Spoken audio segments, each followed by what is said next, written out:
Welcome back to our new blog. অনেক দিন কোনো ব্লগ করি না, অনেক দিন পর একটা ব্লগ করছি। আর আজকে ব্লগটা করতেই হতো। আজকে সানডে, তো আজকে ঘুরতে যাচ্ছি খুবই খুবই একটা স্পেশাল জায়গা, যে জায়গাটার সাথে আমার অনেক ছোটবেলার স্মৃতি জড়ানো। তো আমরা যাচ্ছি হচ্ছে আমার দিদাবাড়ি ইসলামপুরে। শিলিগুড়ি থেকে খুব দূরেও না, আবার খুব কাছেও কিন্তু না, তাই সেরকম একটা যাওয়া হয় না। তো মা গেছে কয়েকদিন আগে থাকতে, তো আমরা সবাই মিলে প্ল্যান করে আজকে যাচ্ছি মাকে আনতে। সারাদিন ওখানে থাকবো আর সাথে মাকে নিয়ে চলে আসবো। তো আসার পরেই দেখো এখানে খেতে বসে গেছি সকালের খাবার। আমরা অনেকটা সকালেই এসেছিলাম। সকালের খাওয়া দাওয়া শেষ করে আমরা বেরিয়ে পড়েছিলাম গ্রামটা ঘুরে দেখার জন্য। অনেক দিন পর যেহেতু এসেছি, তো আমরা সবাই পুকুরের পাড়ে বসে আছি। এইসব সিন তো আমরা বাড়ির ওখানে দেখতে পাই না, এটা গ্রামেই দেখা যায়। তো দেখো সব বাচ্চারা স্নান করছে পুকুরে। তোজো কিন্তু ফার্স্ট টাইম গ্রামে এসছে, এখানে এসে কিন্তু ভীষণ খুশি।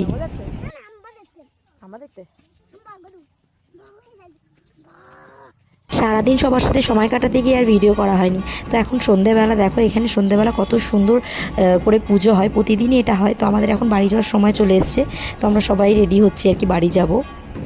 আসলে পরে একদিনে চলে যেতে ইচ্ছে করে না, দিদারাও আমাদেরকে ছাড়তে চায় না, কিন্তু কি করব, বাবা আবার প্রীতমের কাজের জন্য আমরা এখানে থাকতেও পারি না। যখনই আসি তখনই সকালে আসি, রাতে চলে যাই। তো দেখো যখন আমরা যাচ্ছি সবাই কি সুন্দর আমাদেরকে ছাড়তে এসেছে। এটা কিন্তু শহরে হয় না, এটা গ্রামেই হয়।